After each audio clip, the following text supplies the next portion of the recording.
नमस्कार दोस्तों, एक बार आपका फिर से स्वागत है। दोस्तों, कहानी ऐसी है आपको रोना आ जाएगा। बिल्कुल ज़बरदस्त कहानी लेके आया हूँ आपकी बार। दोस्तों ध्यान से सुनिएगा। तो आइए शुरू करते हैं। एक सेठ जी ने अपने छोटे भाई को 3 लाख रुपये व्यापार के लिए दिए। उसका व्यापार बहुत अच्छा जम गया, लेकिन उसने रुपये बड़े भाई को वापस नहीं लौटाए। आखिर दोनों में झगड़ा हो गया। झगड़ा भी इस सीमा तक बढ़ गया कि दोनों का एक दूसरे के यहाँ आना जाना बिल्कुल बंद हो गया। घृणा व द्वेष का आंतरिक संबंध अत्यंत गहरा हो गया।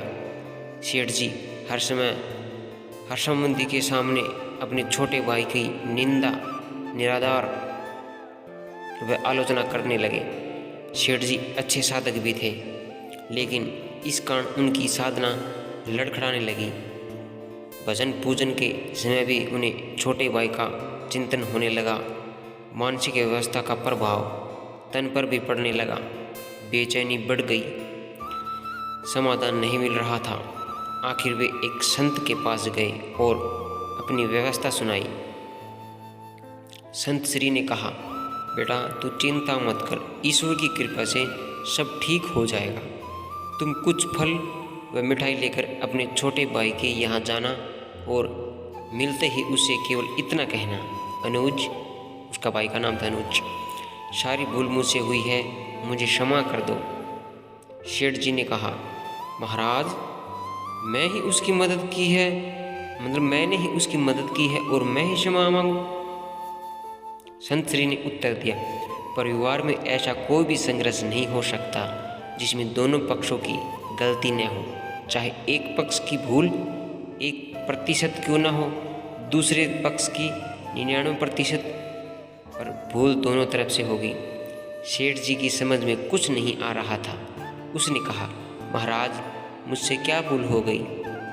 महाराज ने कहा, बेटा तुमने मन ही मन अपने छोटे भाई को बुरा समझा, यही तुम्हारी पहली भूल।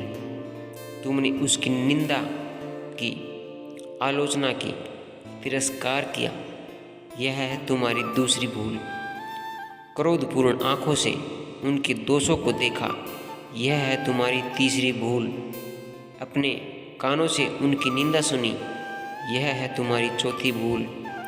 तुम्हारे हृदय में छोटे भाई के प्रति क्रोध व घृणा है, यह है तुम्हारी आखिरी भूल।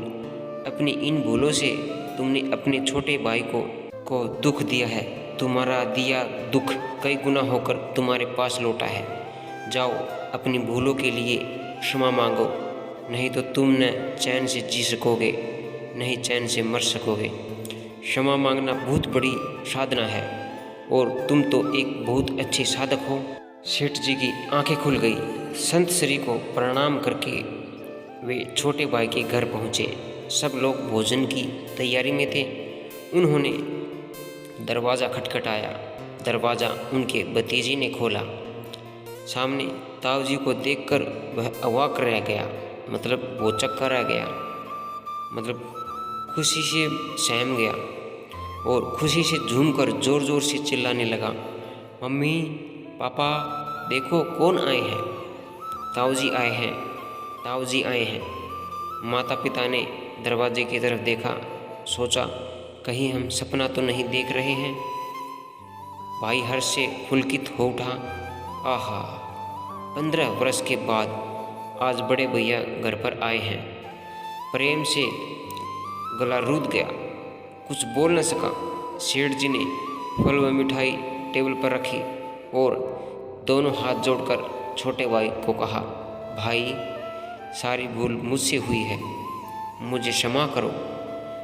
क्षमा शब्द निकलते ही उसके हृदय का प्रेम अश्रु बनकर बहने लगा। छोटा भाई उनके चरणों में गिर गया और अपनी भूल के लिए रो रो कर क्षमा याचना करने लगा। बड़े भाई प्रेमाश्रु छोटे भाई की पीठ पर और छोटे भाई के पश्चाताप व प्रेम मिश्रित अश्रु बड़े भाई के चरणों में गिरने लगे। क्षमा व प्रेम का अथाह सागर फूट पड़ा। सब शांत, चुप, सबकी आंखों में अविरल अश्रुधारा बहने लगी। छोटा भाई उठकर गया और रुपये लाकर बड़े भाई के सामने रख दिए। बड़े भाई ने कहा, भाई आज मैं इन कौड़ियों को लेने नहीं आया हूँ। मैं अपनी भूल मिटाने, अपनी साधना को सजीव बनाने और द्वेष का नाश करके प्रेम की मांग बहाने आया हूँ।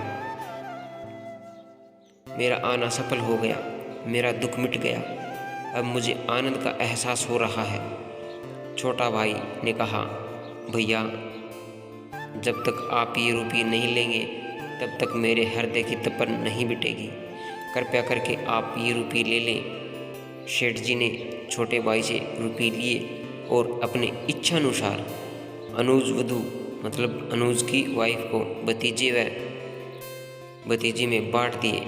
सब कार में बैठे घर पहुँचे। 15 वर्ष बाद उस अर्धरात्रि में जब पूरे परिवार का मिलन हुआ तो ऐसा लग रहा था कि मानो साक्षात प्रेम ही शरीर धारण किए हुए वहाँ पहुँच गया। सारा परिवार प्रेम के अथाह सागर में मस्त हो रहा था। क्षमा मांगने के बाद उस सेठ जी के दुख, चिंता, तनाव, भय, निराशा रूपी मानसिक रोग जड़ से ही मिट गए और साधना सजीव हो उठी। हमें भी अपने दिल में क्षमा रखनी चाहिए। अपने सामने छोटा हो या बड़ा, अपनी गलती हो या ना हो, क्षमा मांग लेने से सब झगड़े समाप्त हो जाते हैं। तो दोस्तों, आपको वीडियो कैसी लगी? उम्मीद है आपको वीडियो ज़रूर अच्छी लगी होगी। तो कृपया करके चैनल को लाइक और सब्सक्राइब ज़रूर करिएगा और कमेंट में ज़रूर बताइएगा